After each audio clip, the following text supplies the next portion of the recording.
Leo ndani ya utabiri wa hali ya hewa ni maisha, tutaangazia uhusiano wa moja kwa moja na mashirikiano yaliyopo kati ya mamlaka ya hali ya hewa Tanzania pamoja na sekta ya uvuvi.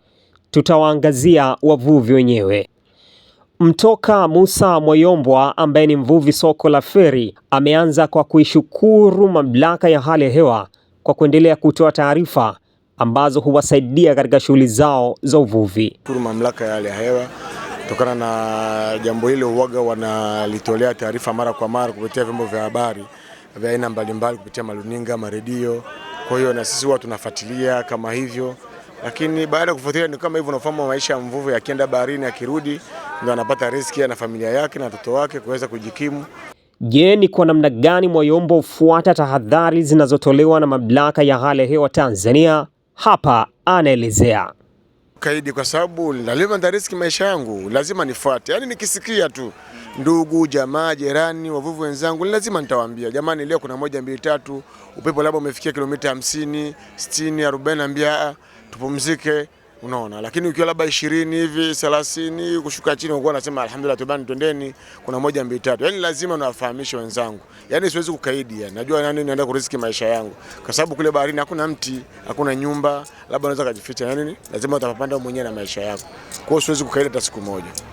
Kwa upande mwingine, Mwayombwa ameiomba mamlaka ya hali ya hewa kuweka matawi kwenye maeneo yao ya uvuvi ili iwe rahisi kwao kupata taarifa moja kwa moja kutoka kwao. Lakini sisi labda tungewaomba wale mamlaka hali ya hewa, sehemu kama hizi za uvuvi wangekuja kwa kama branch, wakawa wanatoa labda taarifa hizo kupitia maafisa wetu uvuvi, jamani kuna 1 2 3, maafisa uvuvi wanatuambia, kwa sababu ndio watu ambao tupo nao kila siku. Kwa hiyo wale wanatakiwa waje wakae huku, aidha waje waweke baadhi ya mitambo yao kwa kutuelimisha sisi kuna 1 2 3. Lakini sisi tunapata taarifa kupitia vyombo vya runinga na redio, ndio tunapata taarifa hizo za mamlaka ya taarifa za hali ya hewa. Kwa hiyo ushirikiano wetu na sisi na wale naweza kusema ni mdogo, kwa sababu wao kama wao hawaji info kwetu, wanadili na vyombo vya habari tu. Pia tumepata bahati ya kuzungumza na Hirali Charles Mwihava ambaye ni mvuvi na katibu wa wavuvi katika soko la Feri.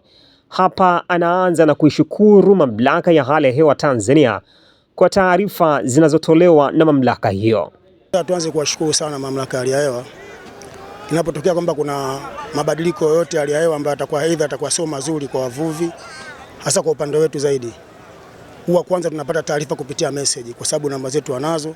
Kwa mara nyingi wanatumia message kabla hata kutoa taarifa. Kwa hiyo tunachokifanya cha kwanza ni kwanza kupeana taarifa na wamiliki wa vyombo, ili kuzuia aidha kama chombo kilikuwa tayari kishafika baharini, manake haraka sana kabla upepo hujawa mkali basi kirudi juu, na kama kilikuwa hakijatoka basi tunazuia vyombo vyote visiende baharini, vinakuwa juu. Kuna tahadhari mbalimbali hutolewa na mamlaka kwa wavuvi. Je, Mwihava uchukua hatua gani kutokana na tahadhari hizo?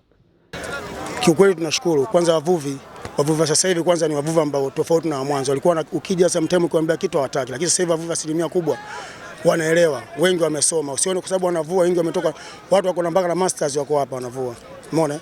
Kwa unapompa tamko bwana kuna jambo hili, kwa hiyo mwenyewe anachukua tahadhari, kwa sababu anajua ni uhai wake, pamoja na kwamba anakuwa muda mwingine anapitia hali ngumu, kwa sababu unaweza kama ameenda baharini siku 3 nzima hajapata chochote. Lakini unapomwambia bwana kuna swali litakuja liko hivi, labda kuna mabadiliko yanaweza katokea wakati wote ambao anaweza si rafiki kwa upande wenu, basi wanatii, wanakubali, wakae juu, watajua jinsi gani afanye ili aendelee kuishi na maisha yake. Lakini tunashukuru huwa kaidi hata siku moja, siku zote wamekuwa wanatii kile kinachokuwa tunaelekeza. Mabadiliko ya hali ya hewa yanaleta changamoto gani hasa kwa maisha ya mvuvi? Mwihava analitolea ufafanuzi hili. Kwa kweli kwenye upatikanaji pale inapotokea labda kuna changamoto ya hali ya hewa, waathirika sio wavuvi tu, kwa sababu hata wafanyabiashara, kwa sababu sasa hivi tunashukuru soko limepanuka. Sasa hivi kuna wafanyabiashara wanatoka Kongo, Zambia, Malawi, yani nchi za jirani, wengi wanatoka kuja kuchukua samaki hapa. Kwa inapotokea yeye kashatoka safari zake kuja hapa kuja kufunga samaki, kuchukua samaki, na akakuta kwamba vyombo vyote viko juu, maana yake yeye mwenyewe kwanza tayari anaathirika, pamoja kwamba sio vitu kwa tumeathirika, lakini wao wanakuwa wameathirika, na soko la samaki linakuwa gumu, kwa sababu unakuta samaki hakuna. Kwa hiyo samaki wanaokuwa wanauza ni wale ambao frozen fish ambao wanakuwa wamehifadhiwa, ndio pekee yake ambao wanauzika kwa wakati huo.